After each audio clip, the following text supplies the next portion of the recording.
Hey guys, Ricky here. Look, over the last 3 years, I've made about $500,000 just from affiliate marketing, and it's been almost entirely passive, which is super cool. But a lot of things have changed recently in affiliate marketing, which is part of why I wanted to make this video. Another reason is this. I sent out a poll, a little bit of a survey to you, viewers of our YouTube channel, just yesterday actually, from the time I'm filming this. And so here's some of the feedback I got. One person says, I've got little traffic, a couple clicks on my affiliate links, and no affiliate income at all. Another person says, just started affiliate marketing, no idea how to get people to buy though. And I find that to be the issue over and over and over again. That really is the real reason that I wanted to make this video. But when I decided to make it, I knew I had to get Anna involved here. Anna's really been kind of living the blogger life every day. It's part of what she does here. In addition to working with Project 24 members, she's working on blogging all the time. And she's really helped as we've taken the things that we've been doing and developing internally and turning it into an actual strategy that we can teach and that can be repeated by you. So she had to be here. But I just really want to give you our tried and true approach in this video so that you can actually succeed with affiliate income right from the start, no matter where you're at in your affiliate marketing journey. So if you're ready, let's get started. All right, so it is completely reasonable for you to make far more than what you are now with affiliate marketing using our strategies. And that's even if you're just getting started and even if you have no traffic at all. Lawyers are going to tell us that we're not allowed to promise you a certain amount of income, which is why we say more than you are now. The reality is that with any business, it's going to take your effort, your work, and your skill, and actually implementing these things. But what we found is that these methods are really repeatable. We have a lot of members in Project 24 who, as they use the methodologies we're teaching here, and they do, even if they don't realize they're using it for affiliate marketing, the overall methodology is driving a lot of traffic and a lot of income for these people. And one of the things I love, not just, for a few months. So now we're going to talk about the most is product-focused content, and that is focusing primarily on the products first. That is the reason and the traffic that would be coming to your article before we start thinking about the products. Exactly. That's like attacking the problem straight on. If everybody does that, then what ends up being the most competitive topics on the web? Not done that well. I'm not going to say don't ever do a product review, but what we are going to say is if we don't start with the product, but it's a misconception. If you start with the product and then try to create content around it, you're probably not going to do it right.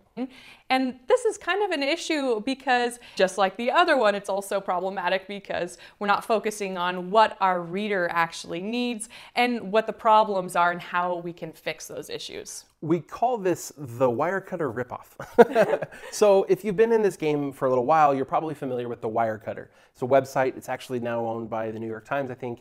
But it's a website that has for several years now the whole product line of something. They'll go buy like 10 vlogging cameras, spend days testing these different cameras and all the different aspects of them and characteristics and features, and then they'll write an article comparing them, and they'll help you make a decision about which one you should buy. Not necessarily saying this one is overall the best, but if you're on a budget, this one's the best one for the money, etc.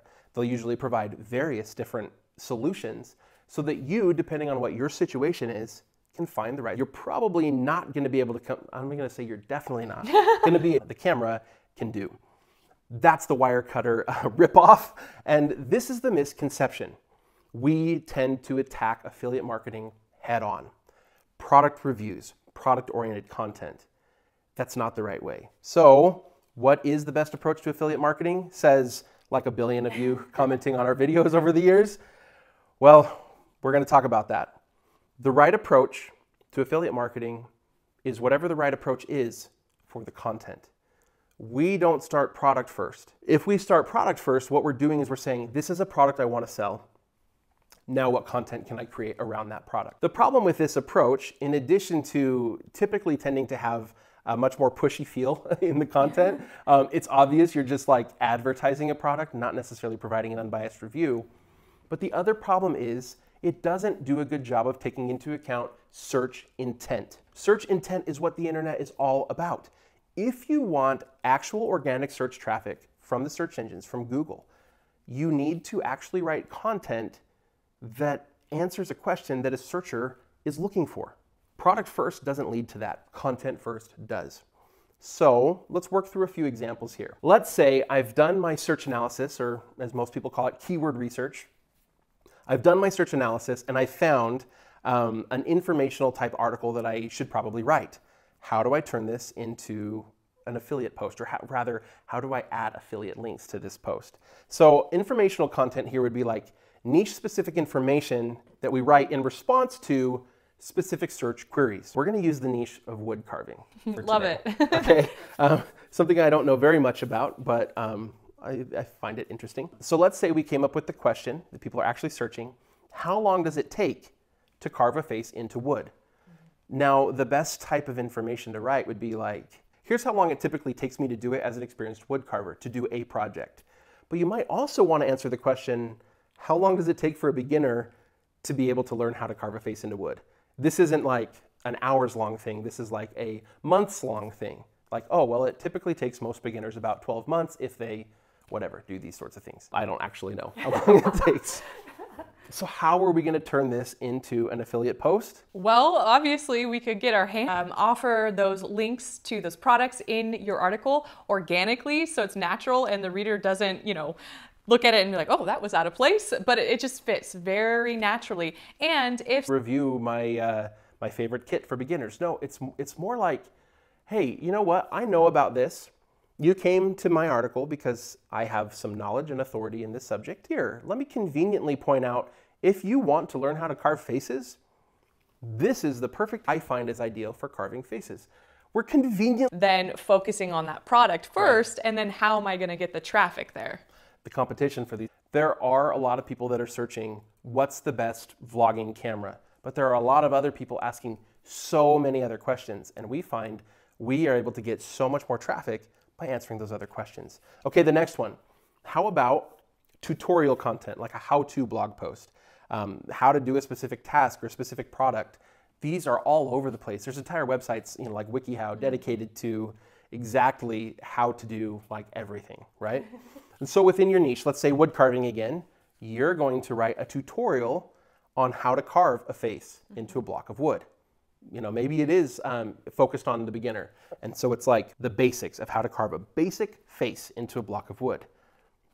Now what do we do? Obviously, if they're interested in carving a face into a block of wood and they're maybe a beginner, they might be interested in tools and accessories that go along with this process. So why not include that up at the top of the article, so it's right there and they have it in mind as they are reading the article, and maybe by the end they're like, yeah, I want to give this a try, and you know what, I need these tools anyway, I need these accessories, I need the kinds of knives. What kind do you use to carve a face into a block of wood? And hey, I met this article already, this person I trust their opinion, so why not purchase it through their link?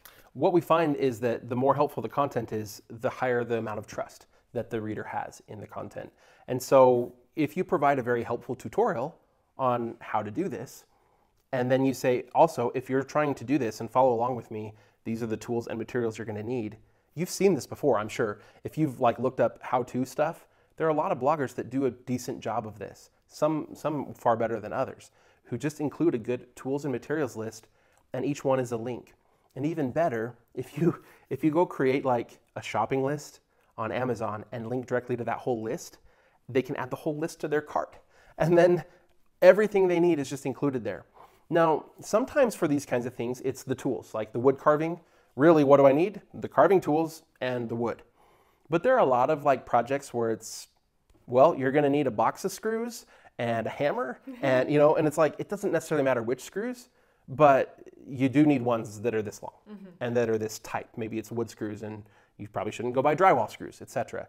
And so what you're going to do is just have those products conveniently available in a list with links to them so that the person can just get everything they need for the project in one place, get it ordered, and then they can come back and follow through the tutorial. How convenient and helpful is that? Yeah, and obviously if they're starting that project, they're not going to want to go look at the specs and all the different details that they're going to need. You don't want to go to the hardware store and it's like, oh, Is it this the right screw? Right. So all the information is there in specifically what they need for that project, then it's just very convenient for them. Absolutely. Okay, the next example that I want to work through is back to kind of the Wirecutter type content.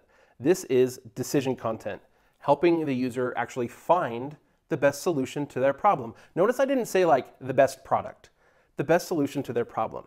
When people go searching for information, they're looking for a solution, not necessarily always a product. And so it could be that the product is the solution.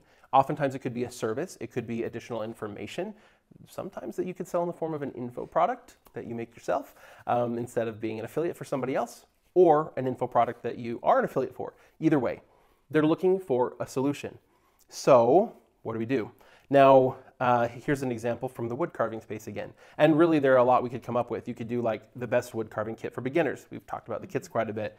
But this one, what's the best kind of wood for carving faces? Different woods have different grains, and some of them, this is enough that I do know, some of them, as you're trying to carve into them, will tend to like chunk out more, and so you're not gonna be able to get fine detail. And so for a face where you wanna have some fine detail, some types of wood are not gonna work as well as others. So how do we make that an affiliate post and actually do a good job? And the other thing that I wanted to add about that is someone who's a beginner might not know that you can't just go grab a chunk of wood anywhere in the woods. Maybe you can, but it's probably better for you, especially as a beginner, to get something that is made for this type of project. Exactly. So when we create this kind of content, we can't just go look up reviews on Amazon. I know that feels like, you know, that's the easy way. And what am I going to do? Go buy like all the different kinds of wood? Yes. The right thing to do would be to get your hands on the different, at least the different types of carving woods that are commonly available, and say, you know, these are the typical woods that people use to carve. These are some of the carves or cuts I need to do in order to do a face. And when I do this one, look, it chunks out. When I do this one, you know, it's actually, this wood's a bit too hard.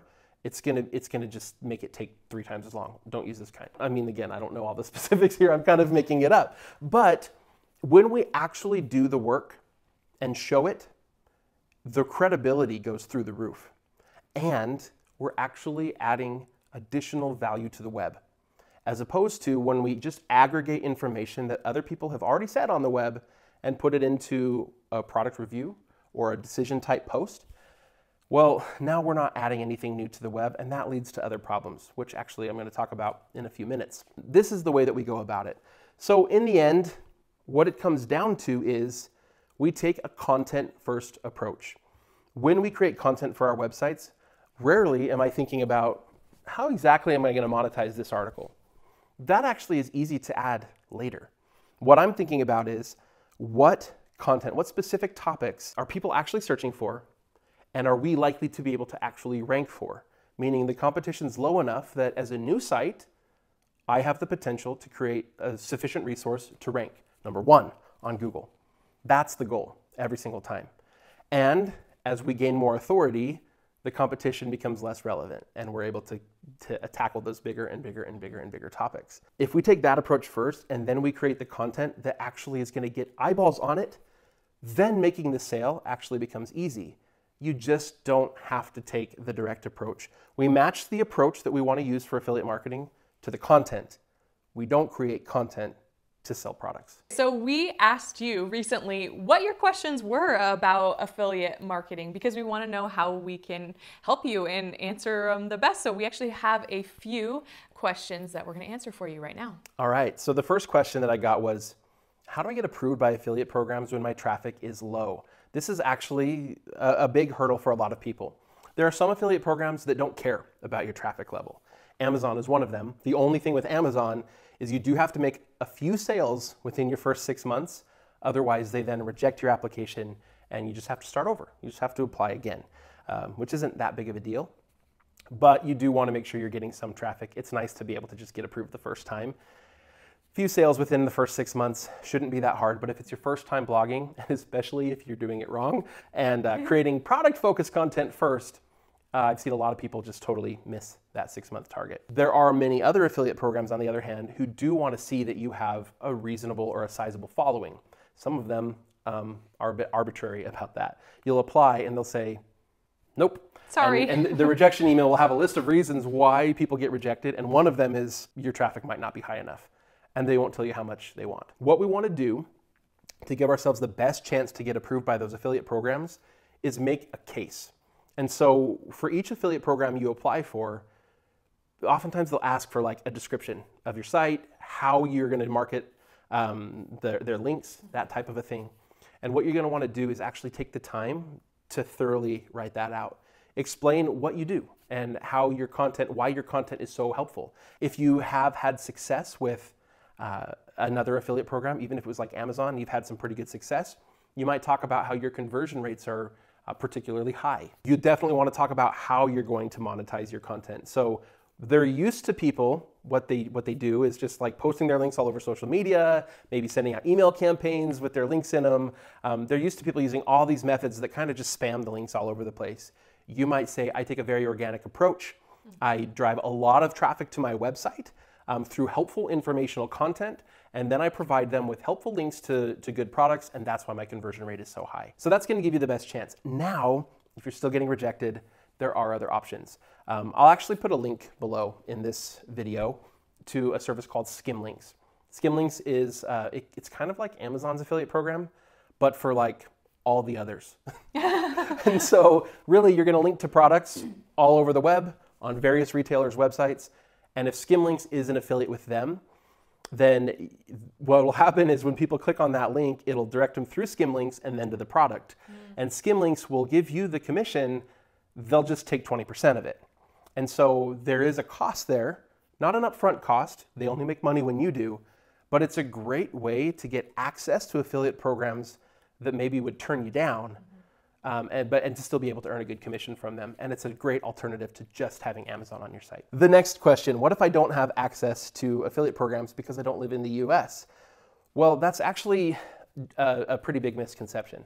A lot of the affiliate programs, ShareASale, a lot of these networks, ClickBank, it seems like maybe they won't work with you, but really they often will. And so they will require you to fill out a tax form. And by default, they're going to have you fill out the W-9, which is a US tax form.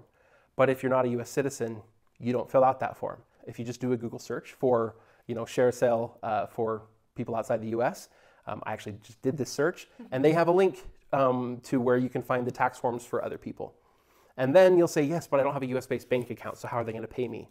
ShareASale specifically partners with Payoneer, which is a service that allows you to get paid overseas. A lot of these other companies, instead of maybe partnering with one of those, they'll still work with a bank account for Payoneer or Wise, which is another great service for this. Basically what they do is they provide you with banking details in the US, not an actual dedicated bank account, but details, a routing number and a bank account number and a bank name and address and everything, where you'll get paid, and then that money will just immediately be put into your account with Payoneer or TransferWise. And then you can transfer that money to your own personal bank account, convert it into your currency, etc. So really, unless you live in a country that specifically prohibits you from working with them, most of these companies will actually work with you no matter where you are in the world. Are there minimum traffic requirements to do affiliate marketing? No. We just talked about how some affiliate programs are just going to reject newer sites, smaller sites, etc. But there are not traffic requirements that prevent you from doing it. And I would say, because the next question here is, when should I start doing affiliate marketing? It goes right along with it. I think you should start from the beginning. Again, if we take the approaches that we've talked about in this video, then you're going to be just fine, which goes into the next question. Will affiliate links impact Google's assessment of my site? A lot of people have seen that in recent times, this has actually been getting like more and more over time.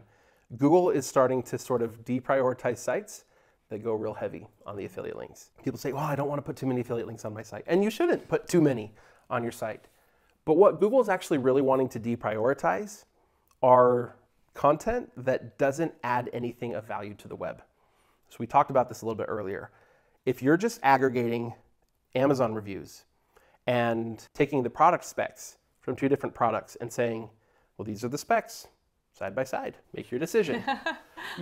Okay, thank you for nothing, because that was already available to me on the manufacturer's websites.